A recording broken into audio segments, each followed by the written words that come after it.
Welcome to the mysterious world of Severance, Apple TV's mind-bending thriller that asks the question, what if you could sever your work life from your personal life? Over the next 6 minutes, we'll take a deep dive into every episode of Season 1, unraveling the layers of this thrilling story. Let's begin. The journey begins with Helly, the newest severed employee at Lumon Industries. She wakes up on a conference table with no memory of who she is. Through her eyes, we learn about the severance procedure, a surgical intervention that splits work memories from personal ones. Lumon promises a perfect work-life balance, but the reality is far more sinister. We also meet Mark Scout, a grieving man who escapes his pain by immersing himself in his work as the team lead of the macrodata refinement department. The team is tasked with sorting enigmatic numbers on computer screens, a job as vague as it is unsettling. The team consists of Dylan, a brash but charming data expert, Irving, a staunch company loyalist, and Helly, whose rebellious nature immediately disrupts the office's sterile harmony. By the episode's end, Helly tries to send a desperate video plea to her outie, but her request is denied, leaving her trapped in her new reality. I am aware that this alteration is comprehensive and irreversible. We're also introduced to Petey, a former severed employee who mysteriously reintegrated his memories. Petey warns Mark that Lumon is far more dangerous than it seems. Harmony Coble, Mark's enigmatic boss, takes a special interest in him. Coble is devoted to Lumon and Keir Egan, the company's mysterious founder. As Coble monitors the severed employees on the inside, she infiltrates Mark's personal life as his friendly yet nosy neighbor, Mrs. Selvig. Helly's resistance intensifies in Episode 2. She attempts to leave Lumon's premises, only to find herself blocked by the company's impenetrable security protocols. The psychological toll of being trapped begins to weigh on her, and she lashes out against both the system and her coworkers. Milchick enforces Lumon's rules, his cheerful demeanor masking a menacing authority. Helly's frustration grows, and she starts plotting ways to escape. Mark continues to struggle with his grief outside of work. Devon, Mark's supportive sister, is navigating her own major life change, pregnancy. She's married to Rickon, an eccentric writer whose philosophical self-help book becomes an unexpected symbol of rebellion later in the season. Mark and Devon's bond is heartwarming, but Mark's grief over his wife, Gemma, remains a shadow over their interactions. Petey's reintegration storyline deepens as Mark discovers him feverish and paranoid, hiding out in a dingy motel. Petey's fractured mind reveals the dangers of reversing the severance procedure, but his cryptic warnings suggest Lumon's experiments go far deeper than Mark ever suspected. I'm afraid you're not sorry. Please. I truly am. I'm sorry. Please read the statement again. Forgive me for the harm I have caused this world.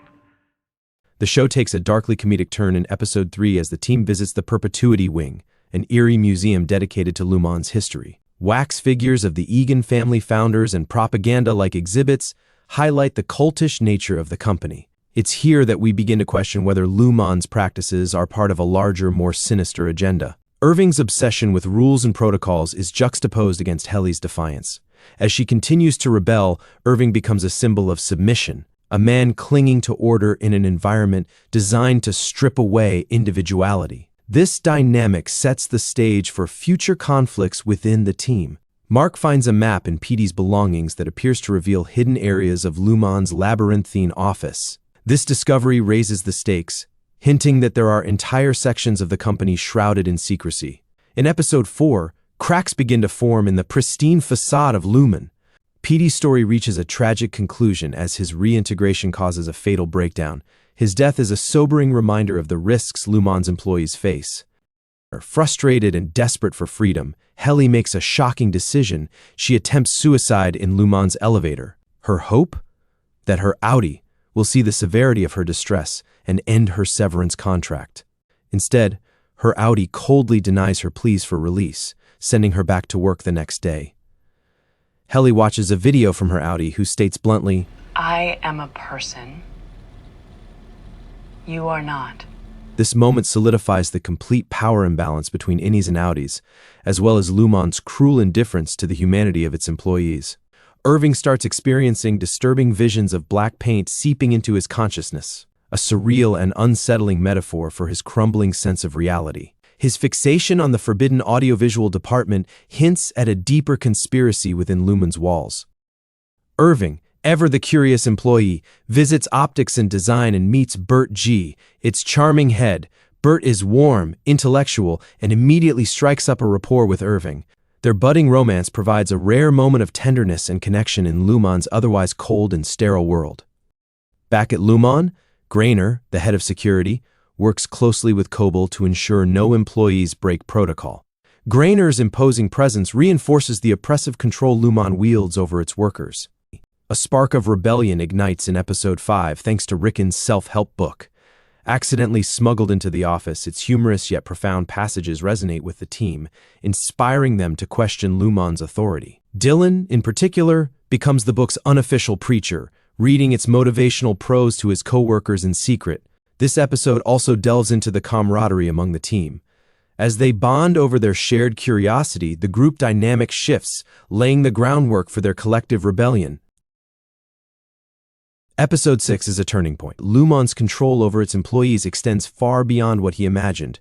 It's a moment of emotional intensity that propels the story into darker, more complex territory. I've awoken you at home. I need to know where you put it.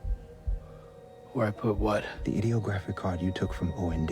I saw the footage of you taking it. Did you smuggle it out? Is it here? Holy shit, is this my house? Dylan. Is that my kid? End it. Irving continues his visits to optics and design, growing closer to Bert. Their relationship blossoms into a genuine romance, but Irving begins noticing inconsistencies between departments, sparking his suspicions about Lumon's true motives. The seeds of rebellion planted in earlier episodes come to fruition in Episode 7. The team devises a high-risk plan to activate the overtime contingency, a hidden feature that allows their innies to wake up outside the office. This daring move is their first major step toward uncovering Lumon's secrets. The tension builds as the team struggles to execute their plan under constant surveillance, highlighting the oppressive nature of their environment. Dylan's rebellious streak shines in this episode. Milchick rewards him with a bizarre dance party as part of Lumon's incentive program, forcing Dylan to perform under surveillance. This infantilizing display highlights Lumon's dehumanization of its employees. The penultimate episode builds toward the explosive finale. Mark learns that his wife, Gemma, may be alive and connected to Lumon. This discovery shakes him to his core, but the pieces don't fully come together yet. Irving discovers a hidden painting in optics and design that foreshadows chaos. The painting depicts Lumon employees fighting one another, hinting at darker forces at play within the company. Helly, now emboldened, begins leading the charge against Lumon's oppressive rules. Her defiance inspires the entire MDR team to question their reality and look for ways to break free. The explosive season finale delivers on all fronts. Dylan, sacrificing his safety, operates the switches that allow Mark, Helly, and Irving to temporarily experience their outie lives. This leads to shocking discoveries. Helly learns she is a key figure in Lumon's leadership, while Mark's innie realizes the truth about Ms. Casey's identity.